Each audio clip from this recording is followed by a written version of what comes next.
Γεια χαρά σε όλους από Jatools. Όπως βλέπετε εδώ, έχουμε προς επισκευή ένα λησοπρίωνο της στυλ 023. Το λησοπρίωνο αυτό δεν παίρνει μπροστά. Πάμε να δούμε πιο αναλυτικά στο βίντεο τι διαδικασία θα ακολουθήσουμε για την επισκευή μας.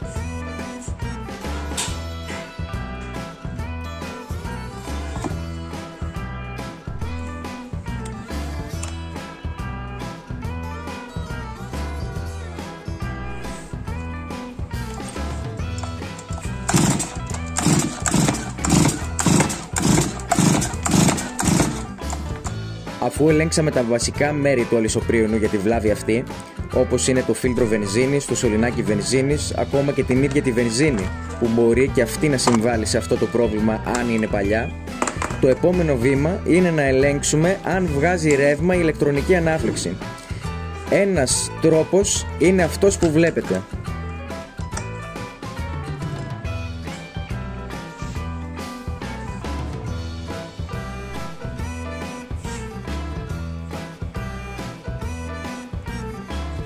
Αν έχετε αυτό το εργαλείο, παρεκάμπτετε το κύκλωμα με αυτόν τον τρόπο και τεστάρετε το ρεύμα του κινητήρα σας.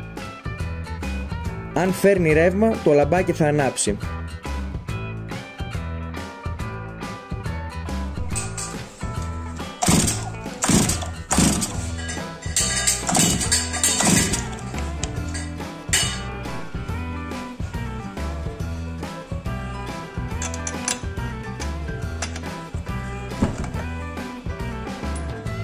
Ο πιο κλασικός τρόπος είναι να γιώσουμε με ένα μεταλλικό αντικείμενο επάνω στο αλυσοπρίωνο, καθώς είναι καλός αγωγός του ρεύματος, όπως ένα κατσαβίδι με μόνωση στο πίσω μέρος όπου κρατάμε για να μην μας χτυπήσει και ο σπινθήρας.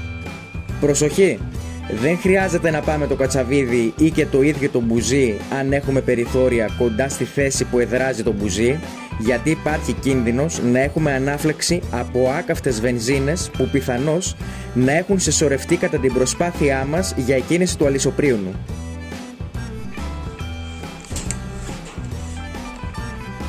Έχουμε ήδη ξεκινήσει τη διαδικασία για το λύσιμο του καρμπιλατέρ.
Βλέπουμε πως τα σωληνάκια βενζίνης είναι ξεραμένα. Θα χρειαστούν σίγουρα αντικατάσταση.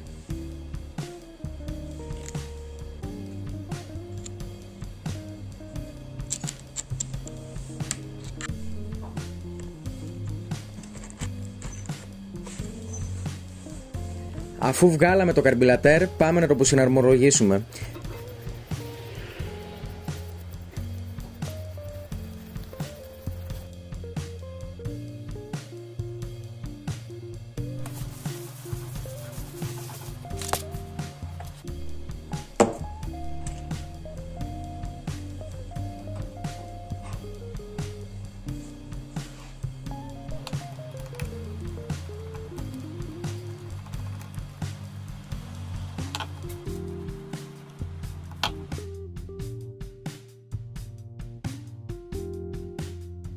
Η μεμβράνη αυτή είναι πολύ καλή, θα την ξαναβάλουμε. Πλάκα κάνω. Λοιπόν, δεν υπάρχει περίπτωση. Αυτή η μεμβράνη πρέπει όπως και δίποτε να αντικατασταθεί.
Αν θέλετε, για να είναι πιο νοικοκυρεμένα τα πράγματα, μπορείτε να σημειώσετε κάπου τα γράμματα H και L, να σφίξετε μέχρι εκεί που πάει το κάθε ζιγκλέρ και να μετρήσετε πόσο ήταν η αρχική ρύθμισή του.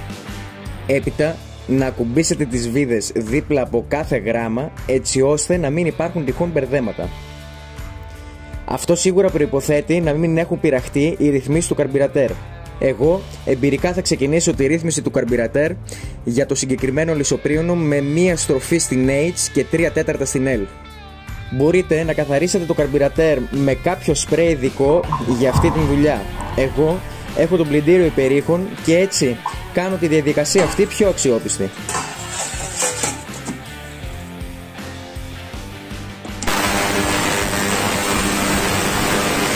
Μέχρι να καθαριστεί το καρμπυρατέρ, πάμε να βγάλουμε λάμα και αλυσίδα για τρόχισμα και καθαρισμό.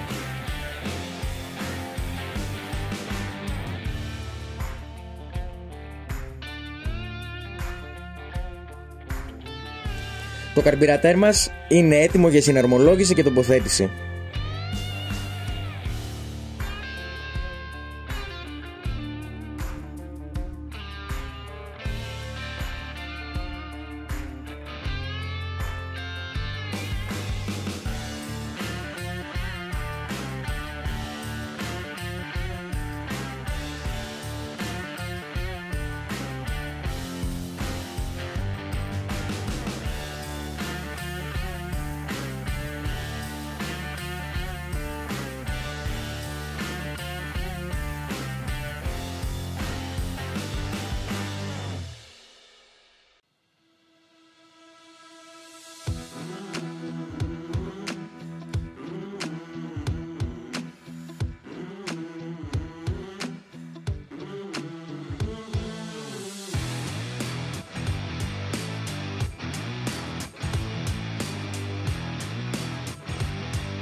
Αφού έκανα την αρχική ρύθμιση του καρμπυρατέρ όπως προανέφερα, πάμε τώρα να βγάλουμε τα ξεραμένα σωληνάκια και να τα αντικαταστήσουμε.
Κατά την τοποθέτηση θα κόψουμε το περιττό κομμάτι που αφήσαμε και θα περάσουμε το καινούριο σωληνάκι όσο ακριβώς απαιτείται για τη χρήση αυτή.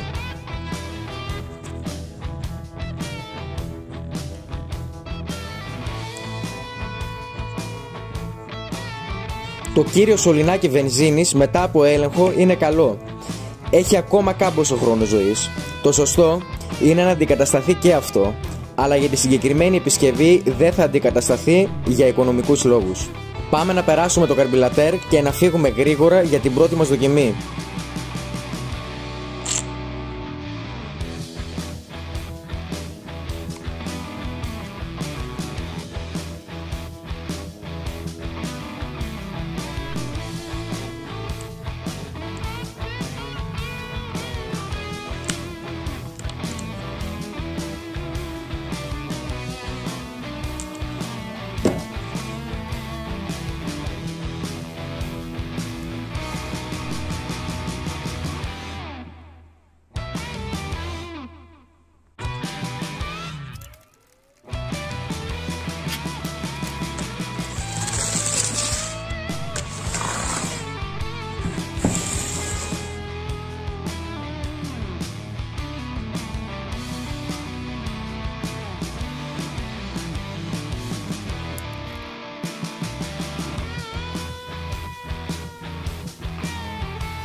Παρατηρούμε ότι λόγω κακής ποιότητας λαδιού και συντήρησης του αλυσοπρίωνου γενικότερα, η εξαγωγή έχει πιάσει μάκα και έχει γίνει ένα λασπώδες υλικό από λάδια, πριονίδια και γενικά με αφορμή τα προηγούμενα το αλυσοπρίωνο καπνίζει πολύ. Πάμε να καθαρίσουμε τις περιοχές αυτές και την εξάτμιση.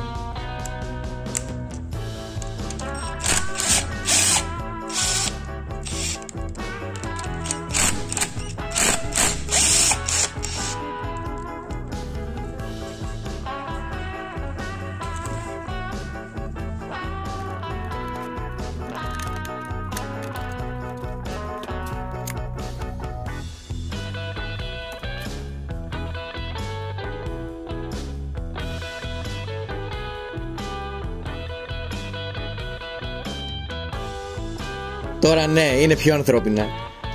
Λοιπόν, το αλυσοπρίωνο είναι έτοιμο για την τελική δικαίωση και ευχαρίστηση του μάστορα. Πάμε να κόψουμε ξύλα.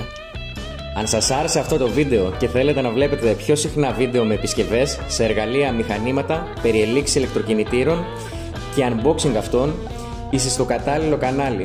Κάνε like στη σελίδα μας, εγγραφή στο κανάλι και μείνετε συντονισμένοι για τα επόμενα βίντεο. Να είστε όλοι καλά.